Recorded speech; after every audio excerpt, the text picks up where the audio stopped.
നിങ്ങൾ ഉപയോഗിക്കുന്ന internet wifi ആണെന്നുണ്ടെങ്കിൽ തീർച്ചയായിട്ടും നിങ്ങൾക്ക് ഇൻവെർട്ടർ ഇല്ലാത്തൊരു വീടാണെന്നുണ്ടെങ്കിൽ കറണ്ട് പോകുന്ന സമയത്ത് നിങ്ങളുടെ മോഡം കൂടി ഓഫ് ആവുന്നതാണ്. അപ്പോൾ അതിന് ബാക്കപ്പ് കൊടുക്കുന്നതിന് വേണ്ടിയിട്ടുള്ള ഒരു സിമ്പിൾ പവർ ബാങ്ക് ഉപയോഗിച്ചിട്ടുള്ള ഒരു UPS ആണെന്ന് ഞാൻ ചെയ്തെടുത്തിരിക്കുന്നത്. അപ്പോൾ നിങ്ങൾക്ക് ഇത് എങ്ങനെ ചെയ്യാമെന്നുള്ളതും കൂടി ഞാൻ ഇന്നത്തെ ഈ ഒരു വീഡിയോയിൽ കൂടി നിങ്ങൾക്ക് പരിചയപ്പെടുത്തുന്നു. അപ്പോൾ എല്ലാ കൂട്ടുകാർക്കും നമ്മുടെ അടുത്തൊരു വീഡിയോയിലേക്ക് സ്വാഗതം.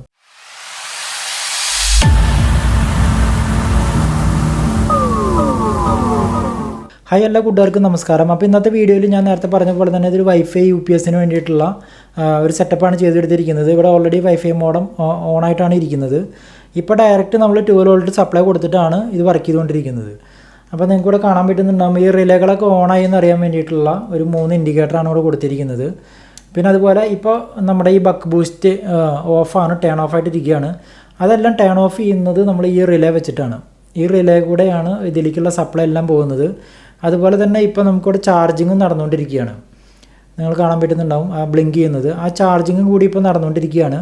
ആ ചാർജിങ് നടക്കുന്ന സമയത്ത് നമുക്കിതിൻ്റെ പവർ ബാങ്കിൻ്റെ ഔട്ട്പുട്ട് ഈ റിലേ വെച്ചിട്ട് ഓഫ് ചെയ്തിരിക്കുകയാണ്. പിന്നെ അതുപോലെ തന്നെ നമുക്കിവിടെ 2 ബോർഡാണ് നമ്മളിവിടെ മെയിനായിട്ട് ഉപയോഗിച്ചിരിക്കുന്നത്. ഇതൊരു ബക്ക് ഡൗൺ കൺവെർട്ടറും അതുപോലെ തന്നെ ഇതൊരു ബക്ക് ബൂസ്റ്റ് കൺവെർട്ടറുമാണ്. പിന്നെ അതുപോലെ ഇതിൻ്റെ ആംബിയറൊക്കെ ചെക്ക് ചെയ്യാനായിട്ട് നമ്മളിവിടെ ഒരു മീറ്ററും കൂടി വെച്ചിരിക്കുകയാണ്. അപ്പോൾ ഇത്രയാണ് ഈ ഒരു ഇതിനെക്കുറിച്ച് പറയാനുള്ളത്. പിന്നെ അതുപോലെ ഇതിൻ്റെ സർക്യൂട്ടും കാര്യങ്ങളൊക്കെ ഒന്ന് നമുക്ക് നോക്കാം, എങ്ങനെയാണ് ഇത് വർക്ക് ചെയ്യുന്നതെന്ന് കാര്യങ്ങളൊക്കെ നോക്കാം. ഇത് ഏകദേശം നമുക്ക് ഈ ഒരു ഇതിൻ്റെ ബാക്കിലുള്ളൊരു നെയിം സ്ലിപ്പ് നോക്കിക്കഴിഞ്ഞാൽ അപ്പോൾ നമുക്കിവിടെ കാണാൻ പറ്റുന്നുണ്ടാവും ഇതിൻ്റെ വോൾട്ടേജും അതുപോലെ തന്നെ ഇതിൻ്റെ ആംബിയറും 1.5 ആംബിയർ വരെ ഇത് എടുക്കാനുള്ള കപ്പാസിറ്റി ഉണ്ട്. അപ്പോൾ ഇതിലും ഈ സംഭവം ഓണായിട്ട് തന്നെയാണ് ഇരിക്കുന്നത്. അപ്പോൾ ഇപ്പോൾ നമ്മൾ കണ്ടുകൊണ്ടിരിക്കുന്നത് നമ്മുടെ വീട്ടിൽ കറണ്ടുള്ള അവസ്ഥയാണ്. അതുകൊണ്ടാണ് ഈ റിലേകളൊക്കെ ഓണായിട്ട് നമ്മുടെ ഈ ഒരു പവർ ബാങ്ക് ഓൾറെഡി ചാർജിങ് ആയിക്കൊണ്ടിരിക്കുകയാണ്. അതാണ് ഇപ്പോഴത്തെ ഒരു കണ്ടീഷൻ. ബാക്കി ഇവിടുന്ന് അങ്ങോട്ടുള്ള സപ്ലൈ എല്ലാം കട്ടായിരിക്കുകയാണ്. ഇനി നമുക്ക് പവർ പോകുന്ന സമയത്ത് എങ്ങനെയാണ് ഇത് വർക്ക് ചെയ്യുക എന്നുള്ളത് കൂടിയിട്ട് നമുക്ക് നോക്കാം. അപ്പോൾ അതിനായിട്ട് ഞാനിവിടെ ഈ ഒരു 12 വോൾട്ട് സപ്ലൈ കൊടുത്ത് തന്നെ റിമൂവ് ചെയ്യുകയാണ്. അപ്പോൾ നിങ്ങൾക്ക് ഇവിടെ റിമൂവ് ചെയ്യുമ്പോൾ അതിൻ്റെ വ്യത്യാസം ഇവിടെ കാണാൻ പറ്റും. അപ്പോൾ റിമൂവ് ചെയ്തതിന് ശേഷം നമുക്ക് ഇവിടുന്ന് ഇങ്ങോട്ടുള്ള സപ്ലൈ എല്ലാം ഓണായിരിക്കുകയാണ്. ബാക്കി റിലേകളൊക്കെ ഓഫായിരിക്കുകയാണ് ഇപ്പോൾ. അപ്പോൾ നിങ്ങൾക്ക് ഇവിടെ കാണാൻ പറ്റുന്നുണ്ടാവും ഇതിൻ്റെ വോൾട്ടേജും അതുപോലെ തന്നെ ആംബിയറും കൂടിയിട്ടാണ് ഇവിടെ കാണിക്കുന്നത്. ഇപ്പോൾ ഒരു 700 മില്ലി ആംബിയറാണ് ഇപ്പോൾ എടുത്തുകൊണ്ടിരിക്കുന്നത്. അതുപോലെ തന്നെ നമ്മുടെ മോഡം ഇവിടെ ഓണായിക്കൊണ്ടിരിക്കുകയാണ്. ഇവിടെ കാണാൻ പറ്റുന്നുണ്ടാവും ഇപ്പോൾ മോഡം ഓണായിക്കൊണ്ടിരിക്കുകയാണ്. ഇപ്പോൾ ഈ ഒരു റൂട്ടറിൻ്റെ ആംബിയർ വരുന്നത് 1.5 ആംബിയറാണ്. പക്ഷേ അത്രയും ആംബിയറും നമുക്കിവിടെ എടുക്കുന്നതായിട്ട് കാണാനില്ല. നമ്മളവിടെ ഒരു ആംബിയർ മീറ്റർ കൊടുത്തിട്ടുണ്ട്, അത്രയും ആംബിയറൊന്നും എടുക്കുന്നില്ല. അപ്പോൾ ഏകദേശം ഞാനിത് ടെസ്റ്റ് ചെയ്ത് നോക്കുന്ന സമയത്ത് ഒരു 10 മണിക്കൂർ വരെ നമുക്ക് ഇതിൻ്റെ ബാക്കപ്പ് കിട്ടും. അതേസമയം നിങ്ങളൊരു 500 മില്ലി ആംബിയറിൻ്റെ ഒരു വൈഫൈ റൂട്ടറാണ്, ചെറിയ റൂട്ടറൊക്കെയാണ് ഉപയോഗിക്കുന്നതെങ്കിൽ നിങ്ങൾക്ക് 20 അവർ വരെ ഇതിൻ്റെ ബാക്കപ്പ് നിങ്ങൾക്ക് കിട്ടുന്നതാണ്. ഒരു 18 മണിക്കൂർ വരെ നിങ്ങൾക്ക് സുഖമായിട്ട് നിങ്ങൾക്ക് ഉപയോഗിക്കാൻ പറ്റും.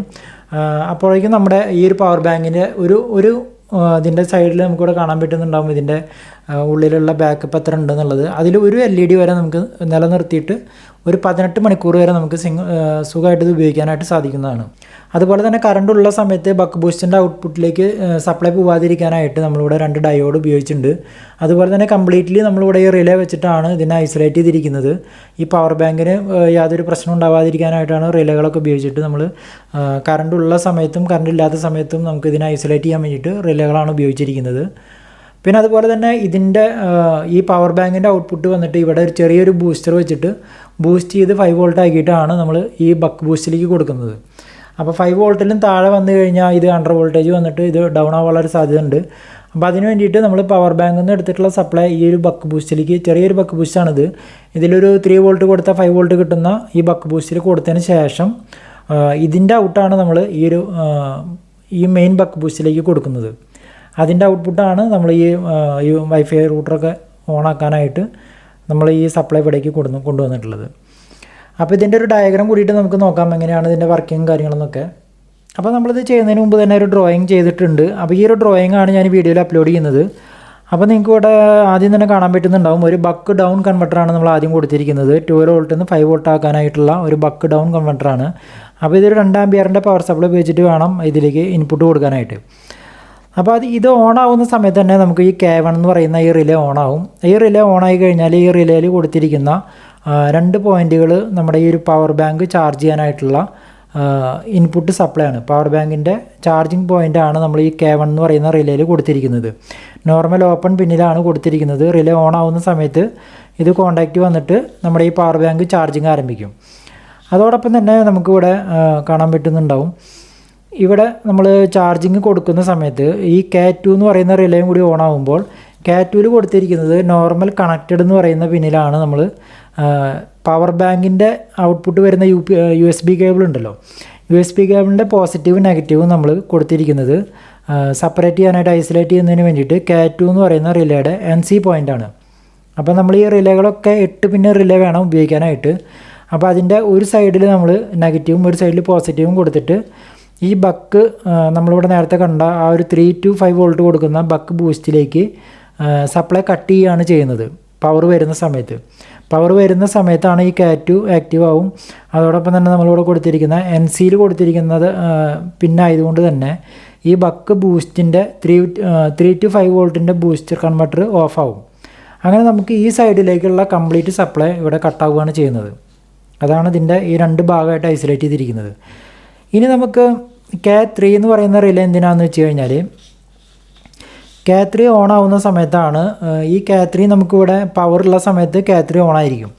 K3 ഓൺ ആവുന്ന സമയത്താണ് നമുക്കിവിടെ ഇവിടെ കൊടുത്തിരിക്കുന്ന 12 വോൾട്ട് നമ്മൾ main supply 12 volt direct wifi റൂട്ടറിലേക്ക് പോകാനായിട്ടാണ് ഈ K3യിലുള്ള നോർമൽ ഓപ്പണിൽ കൊടുത്തിരിക്കുന്നത്. അപ്പോൾ ഈ K3 ഓൺ ആവുന്നതോട് കൂടിയിട്ട് തന്നെ നമ്മൾ ഇവിടെ ഇൻപുട്ട് കൊടുത്തിരിക്കുന്ന സപ്ലൈ നേരെ വന്നിട്ട് നമ്മുടെ വൈഫൈ റൂട്ടറിലേക്കുള്ള സപ്ലൈ ആയിട്ട് മാറുകയാണ്. അതോടൊപ്പം തന്നെ അത് റിവേഴ്സ് കയറി പോകാതിരിക്കാനായിട്ടാണ് നമ്മളിവിടെ ഒരു ഡയോഡ് കൊടുത്തിരിക്കുന്നത്. ഈ K3യുടെ നോർമൽ ഓപ്പണിൽ കൊടുത്തിരിക്കുന്ന സപ്ലൈ നേരെ വന്ന് നമ്മുടെ ഔട്ട്പുട്ടിലേക്ക് പോകുന്നു. അതോടൊപ്പം തന്നെ അത് റിവേഴ്സ് പോകാതിരിക്കാനായിട്ടുള്ള ഡയോഡ് വഴിക്കാണ് അത് റിവേഴ്സ് പോകാതിരിക്കുന്നത്. അപ്പോൾ അതിൻ്റെയും പ്ലസ്സും മൈനസാണ് നമ്മളിവിടെ ഈ K3യുടെ റിലേയിൽ കൊടുത്തിരിക്കുന്നത്. അപ്പോൾ ഇതാണ് ഈ 3 റിലേയുടെ ഒരു ആവശ്യം ഇവിടെ വരുന്നത്. ഈ K1 എന്ന് പറയുന്ന റിലേ നമുക്ക് ചില പവർ ബാങ്കിന് ആവശ്യം വരില്ല. പക്ഷേ ഞാൻ ഉപയോഗിക്കുന്നത് റെഡ്മിയുടെ ഒരു പവർ ബാങ്കാണ്. അപ്പോൾ ആ പവർ ബാങ്കിൽ നമുക്ക് ഈ പവർ ചാർജ് ചെയ്യുന്നതും നമുക്കൊരു റിലേ വഴിക്ക് ഐസൊലേറ്റ് ചെയ്തില്ലെങ്കിൽ ഇതിൽ നിന്ന് സപ്ലൈ ഒരു സെക്കൻഡ് നേരത്തിന് റിട്ടേൺ വരുന്നുണ്ട്. അപ്പോൾ ആ റിട്ടേൺ വരുന്നതോടുകൂടി തന്നെ ബാക്കിയുള്ള റിലേകളൊക്കെ ആക്റ്റീവ് ആവുകയാണ്. അപ്പോൾ അതുകൊണ്ടാണ് ഞാനിവിടെ ഇതിൻ്റെ ചാർജിങ് പോയിൻറ്റും ഇതുപോലെ ഒരു റിലേ വെച്ചിട്ട് ഐസൊലേറ്റ് ചെയ്തിരിക്കുന്നത്. അപ്പോൾ നമ്മളിവിടെ ഈ ഒരു ഡയോഡ് കണ്ട പോലെ തന്നെ നേരെ മുകളിലും ഒരു ഡയോഡ് പോസിറ്റീവിലേക്കും ഒരു ഡയോഡ് കൊടുത്തിട്ടുണ്ട്. അപ്പോൾ ഇതിൽ നമ്മൾ കൊടുക്കുന്ന റിലേ K3 ഓൺ ആവുന്നതോട് കൂടിയിട്ട് തന്നെ ഈ വൈഫൈയിലേക്കുള്ള പോസിറ്റീവ് നമുക്കിവിടെ കിട്ടി. അതോടൊപ്പം തന്നെ പോസിറ്റീവ് റിട്ടേൺ പോകാതിരിക്കുകയും ചെയ്യും. അതേപോലെ തന്നെ നമ്മൾക്കിവിടെ പവർ പോകുന്ന സമയത്ത് നമുക്കിവിടെ ഇതിലേക്ക് സപ്ലൈ വന്നിട്ട് നമ്മുടെ ബക്ക് ബൂസ്റ്റിലേക്ക് സപ്ലൈ വന്നിട്ട് ഈ ഡയോഡ് വഴിക്കാണ് നമുക്കിവിടെ കിട്ടുന്നത്. അപ്പോൾ ഈ ഡയോഡിന് ഒരു ഡ്രോപ്പ് വോൾട്ടേജ് ഉണ്ടാവും. അത് അഡ്ജസ്റ്റ് ചെയ്യാനായിട്ട് നമുക്കിവിടെ ഈ ബക്ക് ബൂസ്റ്റിൽ കുറച്ച് 12 വോൾട്ട് എന്നുള്ളത് ഒരു 0.7 വോൾട്ട് ഇവിടെ ഡ്രോപ്പ് വരും. അപ്പോൾ അതിനായിട്ട് നമുക്കിവിടെ കുറച്ച് കൂട്ടി വെക്കണം. അത് നമ്മുടെ ഈ ഒരു ബക്ക് ബൂസ്റ്റ് കൺവെർട്ടറിൻ്റെ കപ്പാസിറ്റിക്ക് അനുസരിച്ചിരിക്കും നമുക്കിവിടെ കൂട്ടാനായിട്ട്. ഇത് 5 വോൾട്ട് കറക്റ്റായിട്ട് നമുക്കിവിടെ കിട്ടിയാൽ മാത്രമാണ് ഈ 12 വോൾട്ടിൻ്റെ സ്റ്റെബിലിറ്റി നമുക്കിവിടെ കിട്ടുള്ളൂ. അപ്പോൾ നമുക്കിവിടെ 0.7 പകരം നമുക്ക് 1.4 ഇവിടെ കൂട്ടാനായിട്ട് സാധിക്കില്ല. അപ്പോൾ ഇതിൻ്റെ ഔട്ട്പുട്ട് വോൾട്ടേജ് നമുക്ക് ഈ ഒരു വൈഫൈ റൂട്ടറിന് കൊടുക്കാനുള്ള വോൾട്ട് കുറച്ചൊന്ന് കുറച്ച് കൊടുക്കാം. എന്നാലും നമ്മുടെ വൈഫൈ റൂട്ടർ വർക്കാവും. ഇല്ലെങ്കിൽ ഇതിവിടെ വോൾട്ടേജ് ഡ്രോപ്പായിട്ട് ഈ ഒരു ബക്ക് ബൂസ്റ്റ് ഷട്ട് ഡൗൺ ആവും. അപ്പോൾ നമുക്കിവിടെ കിട്ടുന്നതിൻ്റെ ഔട്ട്പുട്ട് ഒരു 5 വോൾട്ടൊക്കെ ആയിട്ട് മാറും. അപ്പോൾ അതൊന്ന് ബാലൻസ് ചെയ്ത് നിർത്തണം. അപ്പോൾ ഡയോഡ് വെക്കാതെ നമുക്ക് വേറെ വഴിയില്ല. ഡയോഡ് വെച്ചില്ലെങ്കിൽ നമുക്കിത് റിട്ടേൺ കറണ്ട് കയറി പോകുന്നതുകൊണ്ടാണ് ഇവിടെ ഡയോഡ് വെച്ചിരിക്കുന്നത്. അപ്പോൾ ഡയോഡിൻ്റെ ഡ്രോപ്പ് വോൾട്ടേജ് നമ്മളിവിടെ കാൽക്കുലേറ്റ് ചെയ്തിട്ട് വേണം അത് അഡ്ജസ്റ്റ് ചെയ്ത് വെക്കാനായിട്ട്. അപ്പോൾ ഇത്രയാണ് ഈ ഒരു സർക്യൂട്ടിനെ കുറിച്ച് പറയാനായിട്ടുള്ളത്. അപ്പോൾ ചെയ്യാൻ താല്പര്യമുള്ളവർക്കൊക്കെ ചെയ്യാം. വളരെ സിമ്പിളായിട്ട് നമുക്ക് തന്നെ ചെയ്യുമ്പോൾ ഉണ്ടാകുന്ന ഒരു സന്തോഷം വേറെയാണ്. അപ്പോൾ എല്ലാ കൂട്ടുകാർക്കും ഇന്നത്തെ ഒരു വീഡിയോ ഇഷ്ടമായി തന്നെ വിശ്വസിക്കുന്നു. വീഡിയോ ഇഷ്ടമായെങ്കിൽ തീർച്ചയായിട്ടും ലൈക്ക് ചെയ്യുക. അതുപോലെ തന്നെ നിങ്ങളുടെ കൂട്ടുകാരിലേക്ക് ഷെയർ ചെയ്ത് കൊടുക്കുക. വീണ്ടും അടുത്തൊരു വീഡിയോയുമായി വരുന്നത് വരേക്കും ഗുഡ് ബൈ.